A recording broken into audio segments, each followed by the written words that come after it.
Welcome into another week of First Seed Fantasy.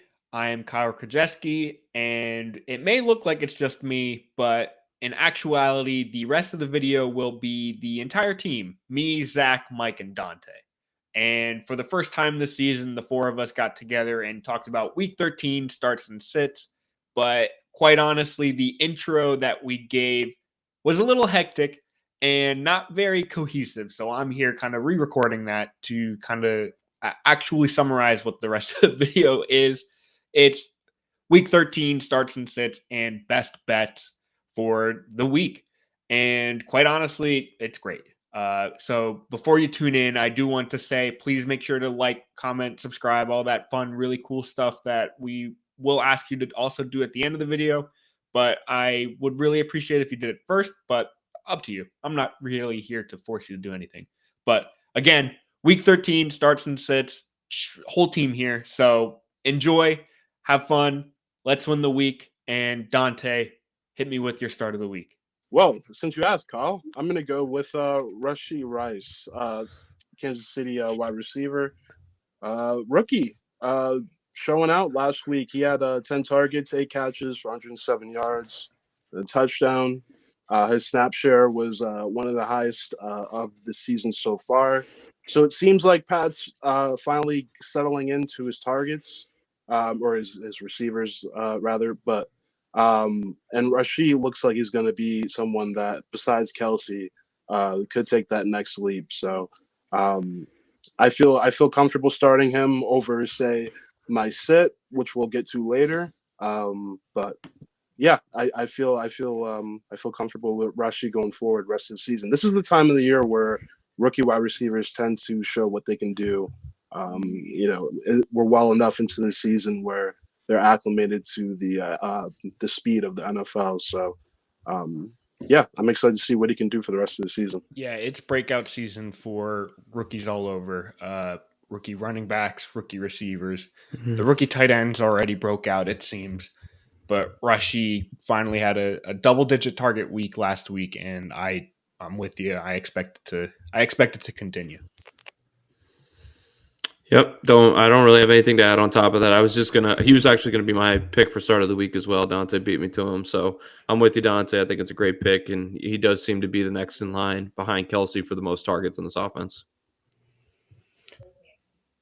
All right. I'll jump to mine, and I not to keep patting Dante on the back, but Rice was also going to be my pick. So my pivot here was a good old running back, Devin Singletary. The man has taken over. Last week, Damian Pierce finally returned from his ankle injury after missing the past few weeks, and Pierce only saw 18% of snaps. And looking ahead, this Broncos defense has allowed the absolute most schedule adjusted PPR points to opposing running backs this season. So Singletary, I expect against this defense to kind of be able to gain some traction on the ground. But like we saw last week, if it were a close game, if needed, Singletary can be used in the air in the passing game. And come on, Singletary is a great flex option at the least. If you need to, with all the bye weeks, I think he's a fantastic RB2 start this week. So if you've got him, feel comfortable starting him. And I was just going to say, Kyle, people might even have gotten lucky that they snagged him up off waivers after Pierce returned last week, because you can see prior to his pop off week in week 10, he really wasn't doing much. So this is pretty telling, I think, that he's still getting this much work even with Pierce back. Going into my start of the week here, I have Jawan Johnson. I'm really excited about Jawan this week. I call him J1, the John Man Johnson. One of my favorite one of my favorite tight ends of the league. But yeah, I think he's going to see a lot of increase in volume, especially with Rashid out. Olave still banged up. I'm not sure if they're coming back this week. I know it's looking down for Rashid, but 7 targets last week, and they play a Detroit team who kind of got torn apart by Green Bay last week. So I'm expecting a lot of offense in that game, and I think with him being the main guy there, maybe if Olave comes back and we lost Dante here, But yeah, I like Jawan. I think he has a lot of upside this week, and I really think he's a talented tight end. So we'll see what he does against a Detroit team that let up some points last week. Mike, I think Jawan Johnson's a great pick here.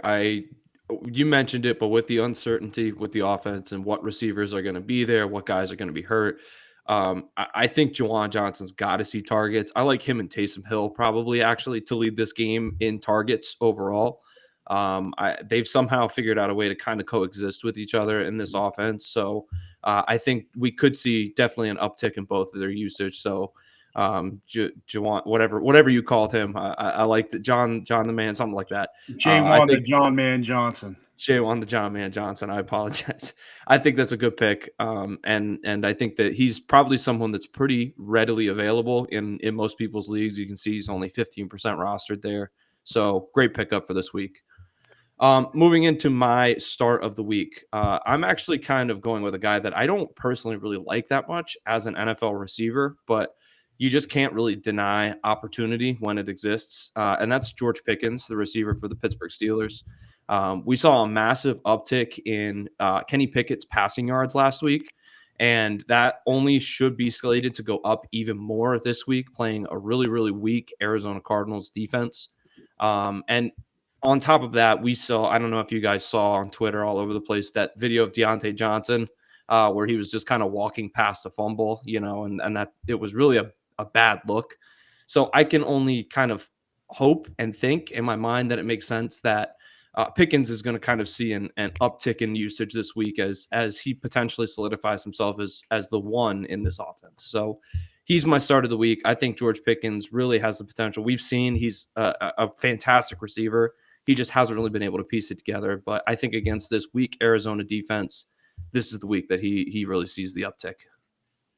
Yeah, I think this is one of those weeks that we see either that breakaway 60-yard touchdown from him or just a solid amount of targets, especially now that Pickett can see the middle of the field for once, which is crazy to me. Kyle, one last point on it, and then I'll throw it back to you to get into sits here. But just kind of relating it to a game that we saw a couple weeks ago. That was the Texans game where we saw Stroud find Noah Brown, Dalton Schultz, Nico Collins, Tank Dell. Like everyone got yardage in that game. So I can only imagine that we're going to see Pickens have a big game this week. Hey everyone, before we get into sits for the week, I do just want to highlight our good partners over at Rival Fantasy, which is a really cool new take on fantasy football, or just a new way to play some fantasy as the NFL season rolls on. If you use our code FIRSTSEED or use the link in our description and sign up for an account, make a deposit, you get a 100% deposit match up to $100. So you put in $20, you get a free $20 to play around with as well. Plus a free $25 voucher. So you can use that $25 to just play wherever you'd like. So for example, let me just highlight a little bit of fun that Rival offers and highlight Fantasy Bingo. So this is a card that I had last week. You basically put together a DFS style roster, but you're not within the confines of a salary. You just kind of pick your team: a quarterback, 2 running backs, 2 receivers, tight end, kicker, and a flex. And then you are assigned a random bingo board up to however many cards that you like to buy. And you kind of hope that your team fills out that bingo board as the week goes on. So this one's a loser, but for example, this roster, this card had over 150 total yards for a wide receiver. A tight end fumbled. QB had an interception, or RB had over 50 rushing yards. And this isn't like a combined, my RBs had 50 rushing. One running back had 50 plus. A receiver had over 100 receiving yards. But you get the gist. At least I hope.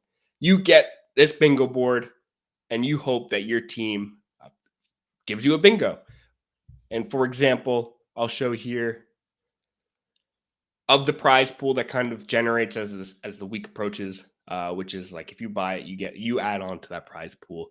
56% of that goes to a diagonal winner, vertical, or you basically make 5 tiles in a row, vertical, horizontal, diagonally, or you get a tile, you get the postcard in any four corner, and you just kind of you build that roster, make it a good one, and then you hope that you can get a bingo. So just wanted to highlight that. That is Fantasy Bingo on Rival Fantasy. Use code FIRSTSEED, give it a shot.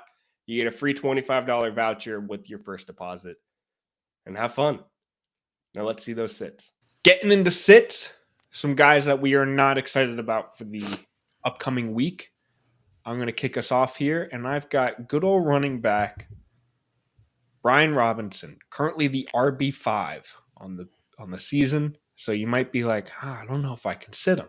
This I'll kind of reiterate.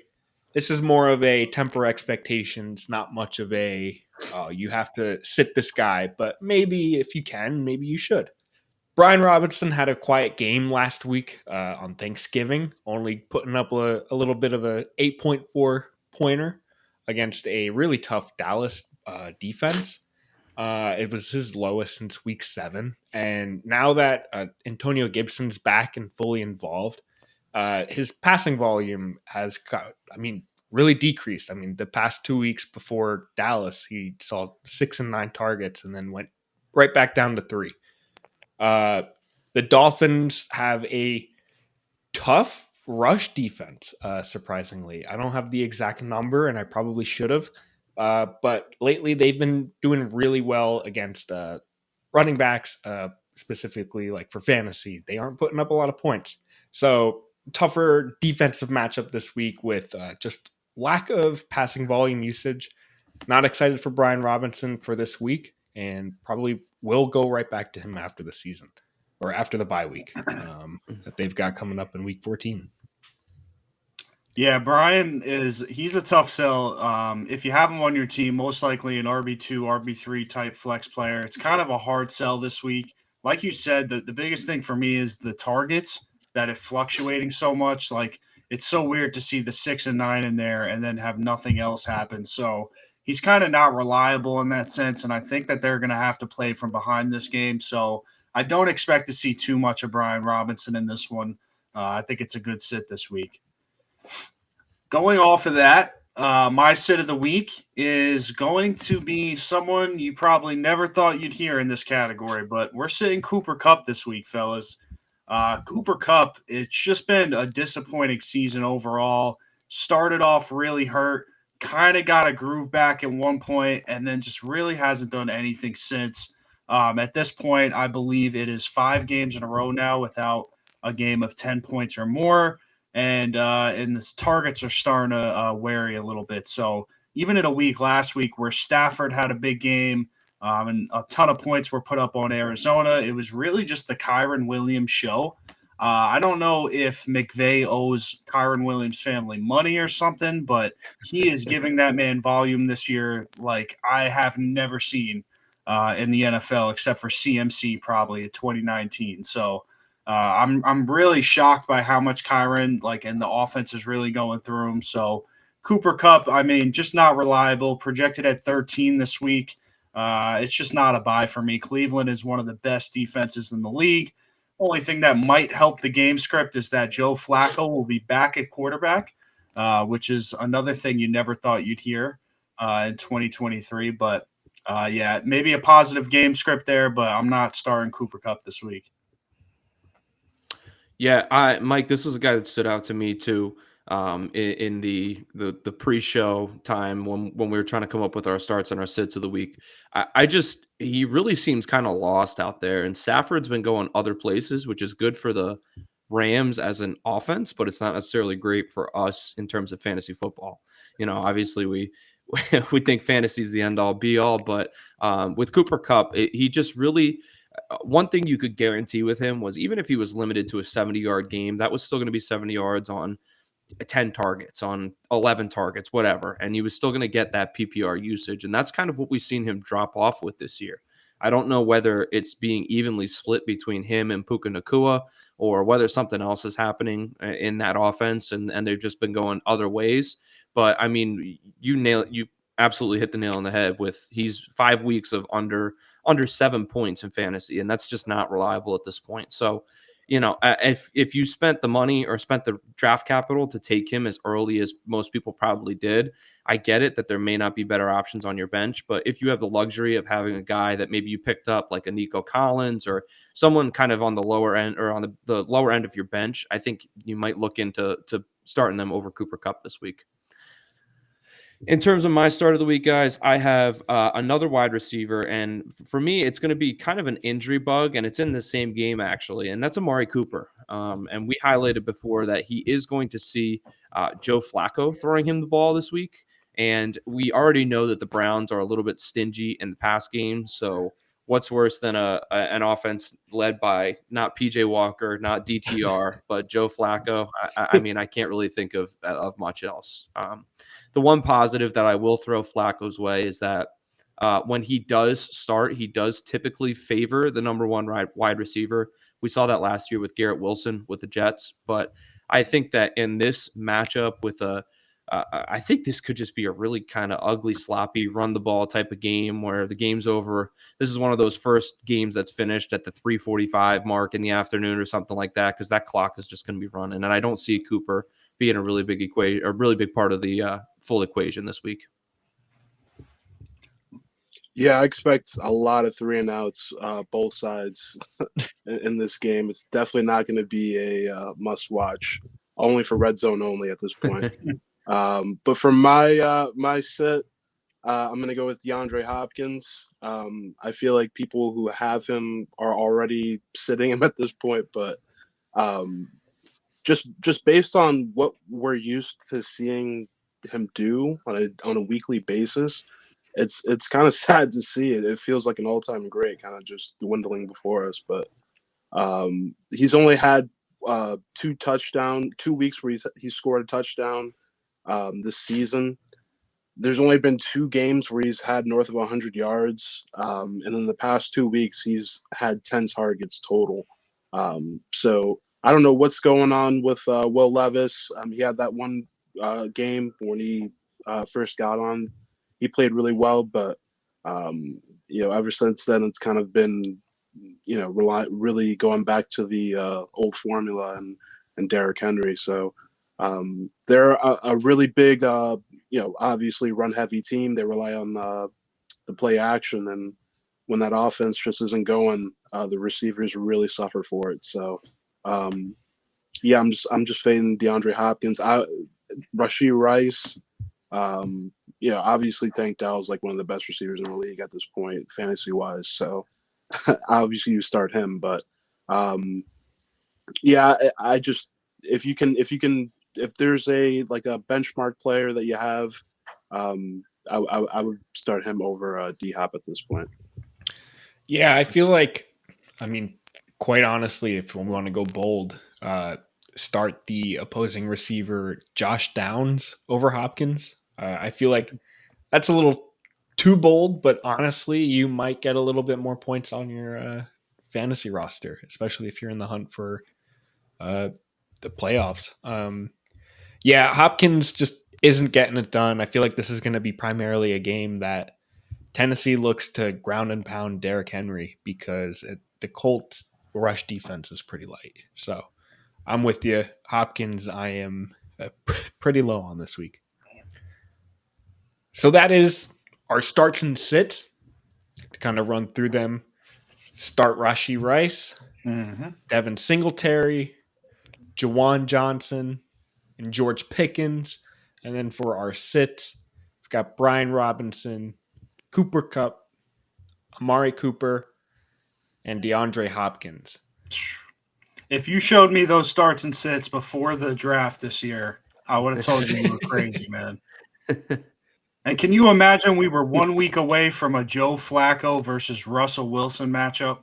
2 even quarterbacks, evenly skilled. That would have been great to see head to head. Man. You had to slide that in there. Man, I had to, man. Slide that in there. I had to. Mr. Unlimited, man. Crazy. All right.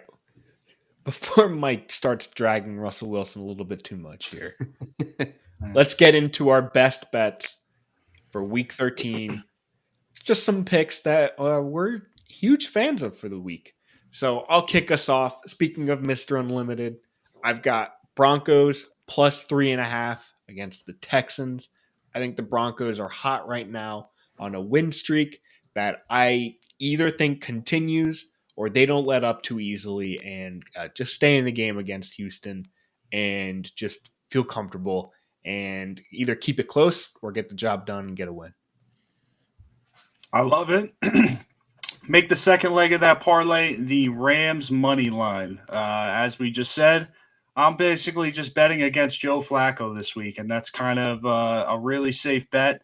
If the Browns still had Nick Chubb and it was a little bit more interesting, maybe, but I'm going with the Rams this week. I think it's an easy win for them. I like it. I absolutely like it. Just like I like seeing the best team in football as underdogs at home. How do you not take the Eagles at this point? They seem to find a way to win every single week. Right now, they're 2.5 dogs to the San Francisco 49ers. I think it's supposed to be a rainy, sloppy game, but you know what? I don't care. Philly's going to find a way in Philly. Give me the Eagles money line. Yeah, come on. I hate the Eagles, but 2.5 at home is ridiculous. Ridiculous. Yeah, the fact that they're even That's a hammer right ridiculous. I'm yeah, for sure. Mine is going to be Miami Washington over 49.5. Really, I'm just betting on Miami. Miami just outscoring Washington, and then Washington coming back in garbage time and racking up those points. But you can make a case for Washington making it a game, but realistically, I think we all think Miami's just gonna wipe the floor with them. So hopefully hopefully Washington can do their part, and that's what I'm betting on.